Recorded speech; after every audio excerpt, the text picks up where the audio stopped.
Boa tarde, meu irmão. Prazer estar aqui com você e vamos aqui continuar dentro do nosso estudo de bibliologia, o estudo sobre a palavra do Senhor. E na live de hoje nós estudaremos sobre inspiração. Então, nós já temos algumas lives gravadas sobre esse assunto de bibliologia, estudamos sobre revelação, muitas coisas que envolvem aí a bibliologia. Você tem acesso aí pelo YouTube e você pode estar vendo alguma live que talvez você tenha perdido, ficou gravado aí. E hoje daremos essa continuidade falando sobre esse tema, inspiração. Meu irmão, o que é inspiração? É um assunto que nós estudamos também dentro da bibliologia. Todo mundo que faz seminário, todo mundo que vai para um instituto bíblico e vai estudar essa matéria de bibliologia, ele precisa também estudar e passar por esse tema, que é a inspiração. O que é então a inspiração? Inspiração, ela significa o ato de Deus capacitar algumas pessoas para que essas pessoas tenham a habilidade espiritual dada por Deus, o direcionamento espiritual dado por Deus para escreverem as escrituras. Ou seja, nós já estudamos aqui que Deus, ele escolheu 40 homens, 40 pessoas, em média mais ou menos, para que essas pessoas produzissem a palavra de Deus escrita aqui na terra. Então, toda a Bíblia, evidentemente, ela nasceu e surgiu da mentalidade de Deus. Mas Deus, ele escolheu 40 pessoas para que essas pessoas pudessem, então, escrever a palavra de Deus para que a humanidade tenha a palavra de Deus escrita na sua própria mão e também na sua própria língua. Então, é a capacidade que Deus concedeu para algumas pessoas, o direcionamento do Espírito Santo, para que essas pessoas pudessem, então, escrever as Escrituras. Todos os livros da Bíblia, os 66 que nós temos em nossas mãos, todos eles são inspirados por Deus. E nós temos relatos, versículos dentro das Escrituras que falam diretamente sobre a inspiração. Olha só esses textos aí. São textos e versículos famosos. 2 Timóteo, capítulo 3, versículo 16. Ele diz assim para nós: toda a Escritura é inspirada. Olha só que interessante a palavra aparecendo aqui. Toda a Escritura é inspirada por Deus e útil para o ensino, para a repreensão, para a correção e para a educação na justiça. Este versículo ele mostra que toda a palavra de Deus ela é inspirada, não apenas parte, não apenas alguns textos que eu talvez possa estar selecionando. O versículo é bem claro. Toda a Escritura, de Gênesis a Apocalipse, tudo que está escrito e registrado neste texto, nesse livro, na Bíblia, é palavra de Deus. E a gente precisa, então, dessa maneira, levar em consideração o que está escrito aqui. Este é um versículo que comprova um texto que está dentro da Bíblia, mas que comprova que a Bíblia ela é palavra de Deus. Um outro versículo também está lá em 2 Pedro, capítulo 1, os versículos 20 e o versículo 21. Diz assim, 2 Pedro 1, 20 e 21. Sabendo primeiramente isto, que nenhuma profecia da Escritura provém de particular elucidação.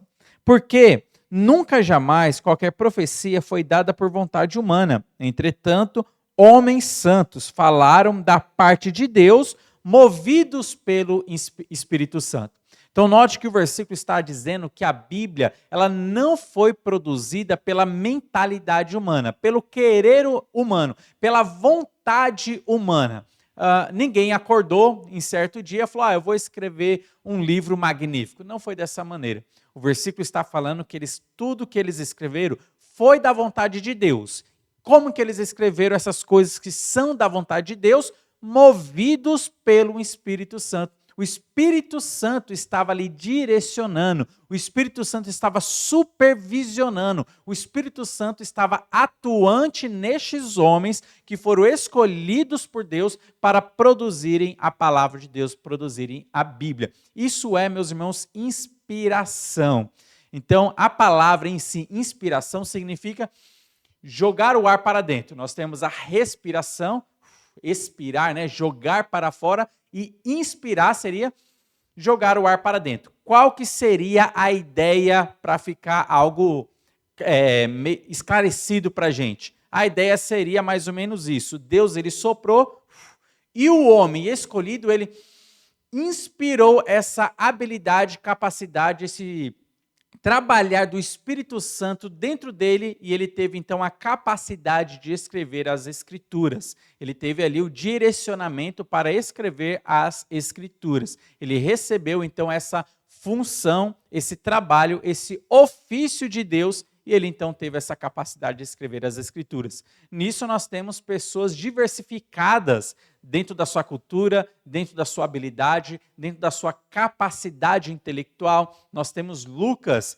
que era um médico muito inteligente. Nós temos Pedro, e ele mesmo falava que não tinha estudo, mas perceba, pessoas diferentes, com cultura diferente, com escolaridades diferentes, eles foram escolhidos por Deus e cada um produziu ali uma porção da palavra do Senhor. E tudo que foi produzido é importante, é inspirado e dito para nós. Então, os escritos de Paulo, os escritos de Lucas, não são mais importantes do que o de Pedro. E o de Pedro não são menos importantes do que o que Moisés escreveu. Tudo que foi escrito é palavra do Senhor. Então, nós não colocamos um livro maior do que o outro ou um livro em detrimento do outro. Nós entendemos que todos os livros estão em pé de igualdade, porque tudo faz parte de um único livro, que é a Bíblia, a palavra do Senhor. Uma curiosidade que eu quero mostrar para os irmãos sobre essa questão da inspiração, e está dito assim na tela: nem tudo o que foi revelado foi inspirado para ser escrito. Isso é interessante porque nós estudamos nas lives passadas, tivemos 2 lives sobre revelação, como se deu a revelação, como o homem recebeu essa revelação para produzir a Escritura. Olha só que interessante, nem tudo que foi revelado de Deus para o homem foi inspirado para que o homem escrevesse ali e fizesse parte da Escritura. Um exemplo clássico disso está lá em Apocalipse capítulo 10. Olha só o que diz Apocalipse capítulo 10, versículo 3 e o versículo 4. Diz assim: e bradou, eu vou ler do 1, só para os irmãos entenderem o contexto, até o versículo 4. Vi outro anjo forte descendo do céu, envolto em nuvem, com arco-íris por cima da sua cabeça. O rosto era como o sol, e as pernas como colunas de fogo. E tinha na mão um livrinho aberto. Pôs de pé direito sobre o mar e o pé esquerdo sobre a terra. E o bradou em grande voz, como ruge o leão. E quando bradou, desferiram 7 trovões as suas próprias vozes. Logo que falaram os 7 trovões, eu ia escrever, mas ouvi uma voz do céu dizendo: guarda em segredo as coisas que os 7 trovões falaram, e não as escreva.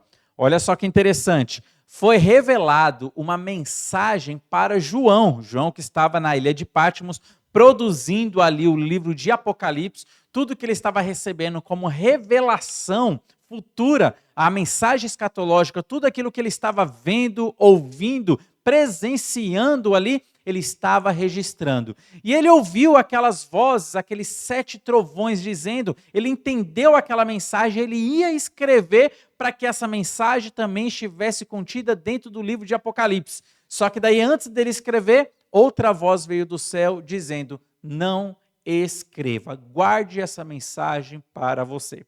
Note que João, ele recebeu uma revelação, mas não foi inspirado aquelas palavras para que fosse registrada.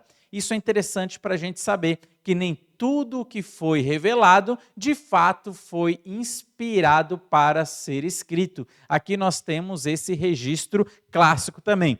Um outro registro que a gente poderia também lembrar foi de Paulo. Lembra lá de Paulo, quando ele recebeu o espinho na carne? Antes de receber aquele espinho na carne, ele cita que ele tinha subido ao céu e lá ele escutou coisas maravilhosas. Só que ele não recebeu ali a ordem de Deus para registrar tudo aquilo que ele ouviu, tudo aquilo que ele viu lá quando ele foi no paraíso. Então, alguma coisa foi revelada para ele como apóstolo, mas não foi inspirada para que pudesse ser registrado nas Escrituras. Meus irmãos, aquilo que Deus revelou para nós e foi inspirado para estar nas Escrituras é o que Deus preparou para que você pudesse saber, para que você pudesse estudar, para que você possa então se dedicar e se debruçar nesse livro para estudar aquilo que Deus ele tem dito para nós. Toda a Escritura é inspirada por Deus. Olha só, vamos ver aqui rapidamente como é então que se deu a inspiração. E aqui eu gostaria de mostrar para você algumas teorias. Algumas aqui que eu quero mostrar são teorias falsas, teorias que são um entendimento errado de como que se deu a inspiração. Como que foi? João, ele acordou em tal dia e ele acordou inspirado para escrever, né, aquele livro de Apocalipse, o Evangelho de João. Lucas também acordou tal dia e ele resolveu escrever ali o livro de Lucas e o livro de Atos. Como que se deu aquela inspiração? Como que foi a atuação do Espírito Santo nesse direcionamento enquanto eles estavam escrevendo as Escrituras? Algumas teorias que eu vou mostrar para vocês são teorias erradas, mas no final eu vou mostrar qual que é então a verdade sobre a inspiração. Primeiro, quando nós estudamos, né, bibliologia, nós vamos estudar essas teorias também. Estudamos essas teorias também. E aqui nós veremos aqui sobre a teoria do ditado. O que essa teoria diz sobre a inspiração? Nessa teoria, o homem é apenas uma caneta na mão de Deus. A ideia é que foram controlados como um robô. Mas essa não é a teoria correta, pois tal teoria anularia toda a personalidade dos autores na sua escritura.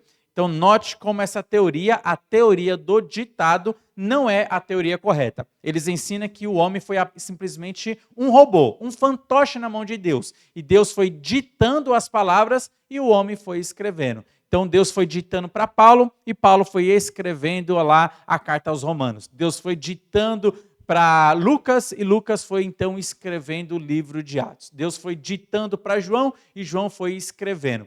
Só que nisso tem um problema, por quê? Quando nós escrevemos um texto, o que está impresso naquelas letras? A minha personalidade. Ali estarão ali o meu vocabulário, estará ali impresso também a minha cultura, a minha personalidade, a minha maneira de escrever estará impresso naquele texto. E quando nós olhamos a Bíblia, existe uma diferença de personalidade impressa nas escrituras, nas entrelinhas, dos livros de Lucas e dos livros de Pedro. Aquilo que Lucas escreveu, dá para perceber que tem o estilo dele, e aquilo que Pedro escreveu, dá para perceber que tem o estilo dele. Mas se fosse um ditado, anularia completamente o estilo de Lucas, o estilo de Paulo, o estilo de Pedro, o estilo de qualquer outro autor. Por quê? Só se poderia mostrar o estilo da pessoa que estava ditando o texto. Então, por isso, nós entendemos que a Bíblia não foi produzida dessa maneira, como se o homem fosse um robô na mão de Deus e Deus foi ditando e o homem escrevendo, porque isso anularia então como que a personalidade de cada autor pudesse ser impressa ali. Só que o que nós vemos na Bíblia? Que cada autor também, ele teve a sua liberdade naquilo que ele poderia escrever. Isso fica claro e evidente para nós quando nós lemos Judas. Olha só o que diz Judas, versículo 3, diz assim, Judas então ele relata: Amados, quando empregava toda a diligência em escrever-vos acerca da nossa comum salvação, foi que me senti obrigada a corresponder-me convosco, exortando-vos a batalhardes diligentemente pela fé que uma vez por todas foi entregue aos santos. Note que Judas, ele estava pensando em escrever sobre um tema nessa carta dele, só que ele se viu ali direcionado para escrever um outro tema. Note que ele teve uma escolha pessoal. Note que ele não agiu roboticamente. Ele teve uma escolha. Ele estava pensando em escrever uma coisa, mas ele viu que era melhor escrever um outro tema, um outro assunto nessa carta. Então, os autores tiveram a sua liberdade para escrever. Isso é interessante notar que eles não agiram apenas como um robô. E a personalidade, evidentemente, estava impressa nas Escrituras. Olha só o que diz ali 2 Pedro. 2 Pedro, capítulo 3. e aqui nós veremos o que Pedro vai dizer sobre os escritos de Paulo. 2 Pedro, capítulo 3, eu vou ler aqui a partir do versículo 15, diz assim: E tende por salvação a longanimidade de nosso Senhor, como igualmente o nosso amado irmão Paulo vos escreveu, segundo a sabedoria que lhe foi dada. Ao falar acerca deste assunto, como de fato costuma fazer em todas as suas epístolas, nas quais há certas coisas difíceis de entender, que os ignorantes e instáveis deturpam, como também deturpam as demais escrituras para a própria destruição deles. Vós, pois, amados, prevenidos como estáis de antemão, acautelai-vos, não suceda que, arrastando pelo erro destes insubordinados, decaiais da vossa própria firmeza. Meus irmãos, aqui Pedro ele está citando os escritos de Paulo, aquilo que Paulo produziu, aquilo que Paulo escreveu.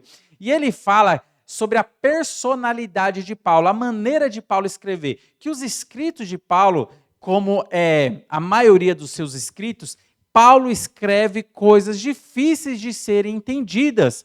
Então, note que Pedro está dizendo isso, olha, aquilo que Paulo escreve é difícil de entender, né? Então, o que ele está dizendo, a profundeza doutrinária que ele está colocando ali nas Escrituras, é difícil, muitas coisas, de serem entendidas.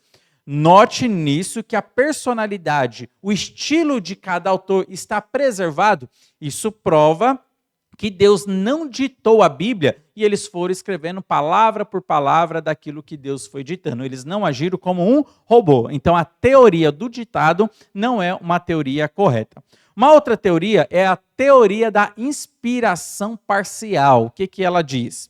Nessa teoria, somente o que foi revelado por Deus é inspirado. As passagens que não foram reveladas, mas testemunhadas pelos escritores, não são inspiradas. Qual é a ideia disso, então? Então, vamos supor Moisés saindo ali do Egito, guiando o povo no deserto, como que ele foi escrevendo muitas coisas ali do livro de Êxodo, Levítico, Números, Deuteronômio. Ele foi andando, aquilo que ele ia presenciando, aquilo que ele ia observando, ele foi escrevendo. Nessa teoria, que é a teoria da inspiração parcial, algumas coisas na Bíblia são mais importantes do que outra. Aquilo que foi caído do céu como revelação é mais importante. Aquilo que o autor viu com seus próprios olhos e registrou na Escritura é menos importante ou não é inspirada. Isso também é uma ideia errada, porque a Bíblia diz claramente que toda a Escritura é inspirada por Deus. Não existe uma parte que é inspirada e outra parte não é inspirada. Então, é uma teoria errada, e se você ler 2 Timóteo 3,16, como nós lemos aqui, toda a Escritura inspirada por Deus, cai por terra essa ideia de teoria. Infelizmente, nós temos aí algumas denominações que são seitas que declaram isso, que a Bíblia, ela contém a palavra de Deus. Eles não falam que a Bíblia é a palavra de Deus. Por exemplo, a Congregação Cristã do Brasil, conhecida como CCB. Lá também está dizendo, e eles pregam isso, eles falam isso, está escrito isso, registrado isso, que a Bíblia contém a palavra de Deus. Ou seja, algumas partes podem ser palavra de Deus, outras partes não podem ser palavra de Deus. Isso é maléfico, isso é ruim, isso não é bom, porque o entendimento correto é que toda a Escritura é palavra do Senhor, toda a Escritura ela é inspirada. Uma outra teoria, que também é uma teoria errada, ela é chamada de teoria dos graus de inspiração. E o que ela diz? Algumas passagens da Bíblia são mais inspiradas que outras. Por exemplo, os textos de Moisés são mais inspirados que o de Lucas, pois Moisés recebeu a revelação de Deus e Lucas pesquisou para escrever. Então, muito parecida também com a teoria anterior, coloca ali sobre o grau de inspiração. Alguns textos são mais importantes do que outros na palavra de Deus, mas nós não devemos ver assim. Como eu falei no início, o livro de Moisés, os livros, as cartas de Lucas, o de Paulo, todos estão em pé de igualdade, porque aquilo não foi uma produção humana, mas é uma produção divina. Tudo foi inspirado por Deus, sendo todas elas importantes.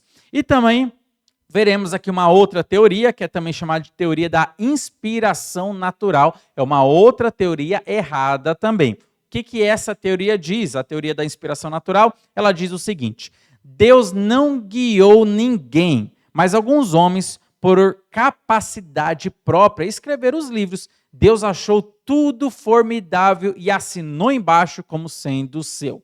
Aqui, então, ele coloca Deus como Deus sendo um plagista, aquele que roubou o trabalho de outro, né? E apresentou o TCC como se fosse ele que produziu tudo aquilo. Nessa teoria, então, Deus não guiou ninguém, mas algumas pessoas acordaram certo dia de manhã, tão inspirados, que começaram a escrever uma linda obra. E nessa linda obra, Deus olhando lá de cima, percebendo que eles escreveram coisas formidáveis, coisas magníficas, Deus falou: não, agora isso aqui vai ser meu. Eu vou assinar embaixo, isso aqui vai ser palavra de Deus. Perceba que isso aí também não é a maneira correta da gente entender a inspiração. Não houve a inspiração natural, né? Tem pessoas que são inspiradas, acordam inspiradas e conseguem fazer aquele desenho magnífico, aquele quadro, aquela pintura muito bonita. Tem pessoas que acordam inspiradas, um jogador de futebol. Hoje eu estou mais inspirado, hoje eu estou jogando melhor do que os outros dias. Então não é inspiração natural. A Bíblia não foi produzida dessa maneira, onde alguém acordou de uma maneira mais inspirada e começou a escrever uma bela obra de arte. Não foi assim, e Deus também não é um plagista, roubando aquilo que o homem produziu. Lembrando que Deus não depende do homem, né? Olha só, mas veremos então, para a gente finalizar, qual que é então a visão correta sobre a inspiração. Como que se deu a inspiração? Nós chamamos essa visão correta de inspiração verbal e plenária. O que significa isso? Verbal é que cada palavra na Escritura, cada palavra que os homens escreveram, todas elas foram inspiradas por Deus. E plenária porque ela, de uma maneira plena, completa, toda a Escritura é inspirada por Deus. Então não existe que uma parte é mais importante do que outra, algumas palavras são mais importantes do que outras. Isso não existe na visão correta da inspiração. Todas as palavras são inspiradas e a Bíblia, de uma maneira plena, também é inspirada por Deus. Olha só, essa é a visão correta. O Espírito Santo, então, capacitou e guiou cada escritor para registrar a Bíblia, de modo que cada autor usou o seu próprio vocabulário, a sua própria cultura e a sua personalidade. Eles não foram anulados ao ponto de serem robôs, mas o Espírito supervisionou tudo. Eles não psicografaram a Bíblia. O Espírito capacita sem tirar o domínio próprio. Meus irmãos, isso é interessante que a gente entenda e compreenda. Note que os homens que escreveram a Bíblia, eles não fizeram uma psicografia. O que seria a psicografia? É muito famosa a psicografia no meio dos médios, né, dos espíritas, né? Aqui no Brasil, Chico Xavier ficou muito famoso também por causa das psicografias. O que acontecia? Ele abaixava ali a cabeça em algum momento, recebia uma mensagem do além e ele conseguia escrever uma carta como se outra pessoa estivesse escrevendo usando apenas o corpo dele, e ele escrevia uma carta de alguém que estava no além para falar com um ente querido que ainda estava em vida. Não foi dessa maneira que os autores bíblicos eles escreveram. Eles tinham toda a noção, eles tinham o senso, as suas faculdades não estavam alteradas, eles estavam plenamente conscientes de tudo aquilo que eles estavam fazendo. E cada um usou, escrevendo a sua parte da Bíblia, cada um usou o seu próprio vocabulário. Então, o vocabulário que eles tinham, uns tinham mais, outros tinham menos, uns tinham mais escolaridade, outros tinham menos escolaridades, um tinha mais informação, o outro tinha menos informação, mas cada um, dentro da sua personalidade, dentro do seu escopo de ser, eles escreveram a palavra de Deus sem serem marionetes ou robôs na mão de Deus. Cada um teve a sua liberdade ali naquela escrita, mas sendo direcionados e guiados pelo Espírito Santo. E note muito bem isso, que quando uma pessoa está cheia do Espírito Santo, ela não perde o domínio de si. Muito pelo contrário, é aí que ela ganha o domínio próprio, ela tem domínio de si. E foi dessa maneira que Deus então ali usou esses 40 homens, essas 40 pessoas, para escreverem e produzirem a palavra de Deus. Então, a inspiração correta é essa aí que nós chamamos de inspiração verbal e plenária. Meus irmãos, eu sei que a live talvez foi um pouco técnica, só que quando nós entramos num seminário, num instituto, nós estudamos e vemos todas essas coisas, todos esses assuntos. É interessante que a gente fique pelo menos por dentro e saiba, né, sobre esses assuntos da inspiração e sabendo que toda a Bíblia é inspirada. Mas em maneira geral, em maneira de resumo, o que é importante para você? Simplesmente você ter a certeza que a palavra que você tem em mãos, essa Bíblia, toda ela é palavra de Deus, porque algumas seitas estão se levantando e se já se levantaram pregando que nem tudo que está aqui é palavra de Deus. Você vai ter que saber dosar, você vai ter que saber escolher o que é palavra de Deus e o que não é palavra de Deus. Isso é muito perigoso, porque você vai começar a dizer pela sua prioridade daquilo que você acha melhor para a sua vida, o que é palavra de Deus e o que não é palavra de Deus. Isso é perigoso. Então, em resumo, tudo o que está escrito aqui é palavra do Senhor e a gente precisa aceitar e crer em tudo que está escrito aqui. Ainda que o que está escrito não seja favorável a mim, eu tenho que entender, não é favorável a mim, mas é palavra de Deus. Então que a gente guarde esta lição preciosa para a nossa vida e estudamos aqui sobre inspiração. Que o Espírito Santo cada dia mais esteja te iluminando para que você compreenda melhor as Escrituras.